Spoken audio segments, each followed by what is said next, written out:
Di video seri sebelumnya, kita telah belajar mengenai bagaimana memilih keyword yang tepat dan juga mengenal berbagai macam tipe keyword yang ada di Google Ads. Dan di video seri kali ini, saya akan bahas lebih dalam mengenai struktur campaign dan hierarki campaign yang ada di dalam Google Ads. Sebelum menjalankan campaign, ada baiknya kita mengenal dulu bagaimana struktur dan hierarki yang ada di dalam campaign Google Ads. Di sini saya akan menjelaskan strukturnya satu persatu. Untuk yang pertama, kita harus mengetahui dulu struktur level yang ada di dalam Google Ads seperti ini. Struktur di dalam campaign Google Ads sendiri biasanya bertingkat. Dan di level pertama atau level paling atas, kita mengenal yang namanya level account. Di dalam level account Google Ads ini, yang bisa kita lakukan adalah antara lain melakukan setting billing atau tagihan, kemudian juga melakukan setting user access, di mana kita bisa menginvite orang lain juga masuk ke dalam Google account kita. Dan juga selain itu, kita juga bisa mengatur preferensi seperti bahasa, mata uang, dan sebagainya di dalam level account ini. Di bawah level account, kita mengenal yang namanya level campaign. Nah, di dalam level campaign ini biasanya kita bisa mengatur berbagai macam settingan campaign yang akan kita jalankan. Antara lain, kita bisa mengatur pertama adalah daily budget yang akan kita gunakan, kemudian lokasi targeting iklan kita, bahasa iklan yang akan kita gunakan, settingan tipe bidding yang akan kita gunakan, apakah bidding CPM, CPC, atau CPA, serta juga jaringan atau network yang akan kita gunakan.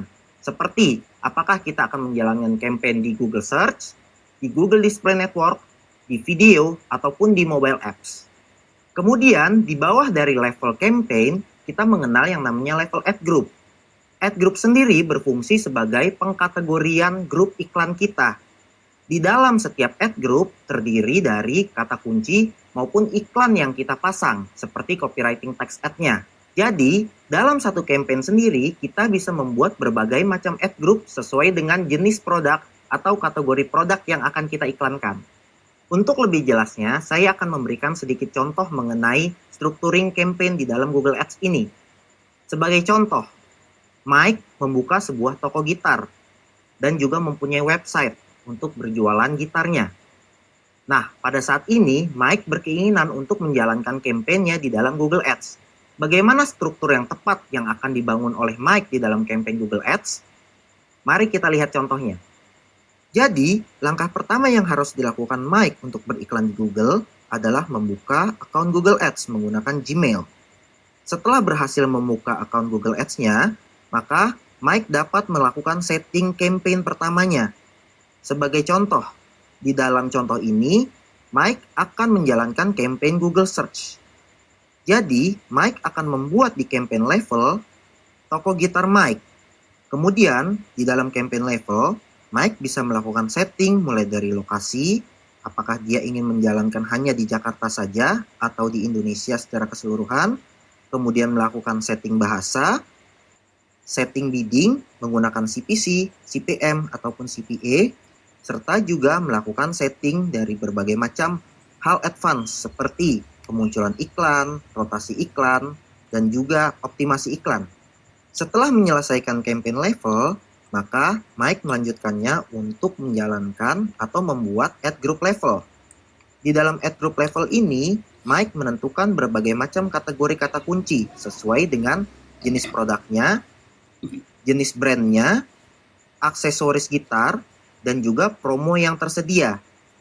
Jadi totalnya Mike harus membuat 4 ad group, yaitu pertama, ad group yang berhubungan dengan jenis gitar, yang kedua, ad group yang berhubungan dengan brand dari gitar, yang ketiga, ad group yang berhubungan dengan aksesoris gitar, dan yang keempat, ad group yang keyword-keywordnya berhubungan dengan promo dari gitar.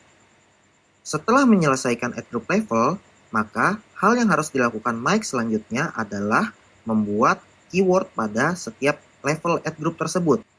Contohnya, untuk ad group pertama yang berhubungan dengan jenis gitar, maka Mike akan memasukkan keyword seperti gitar elektrik, gitar akustik, ukulele, ataupun gitar bass. Kemudian berpindah di ad group 2, yaitu ad group brand, maka Mike bisa memasukkan brand-brand gitar yang dijual di tokonya, seperti gitar Yamaha, gitar Fender, dan gitar Gibson. Di ad group ketiga yang berhubungan dengan kategori aksesoris gitar, Mike akan memasukkan keyword yang berhubungan seperti pick gitar, senar gitar, ataupun kabel gitar. Dan di ad group terakhir yang berhubungan dengan kategori promo, Mike bisa memasukkan keyword yang berhubungan dengan promo gitar, diskon gitar listrik, maupun promo gitar di tahun baru. Setelah Mike menyelesaikan level keyword, maka hal yang harus dilakukan oleh Mike adalah membuat teks ad atau teks iklan. Sebagai contoh, di ad group kategori jenis gitar, Mike akan membuat teks iklan seperti berikut. Beli berbagai macam jenis gitar di toko gitar Mike. Kemudian, di ad group kedua, yang berhubungan dengan kategori brand, Mike akan membuat iklannya seperti berikut. Beli berbagai macam brand gitar di toko Mike.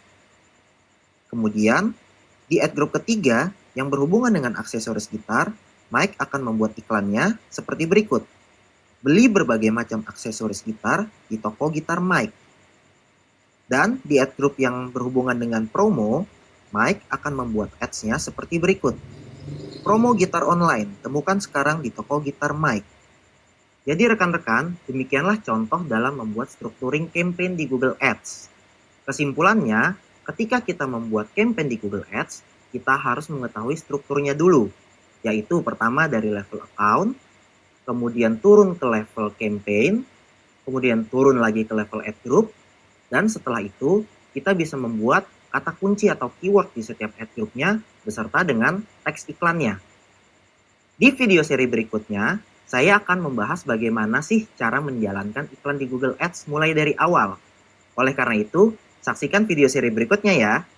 Sampai jumpa.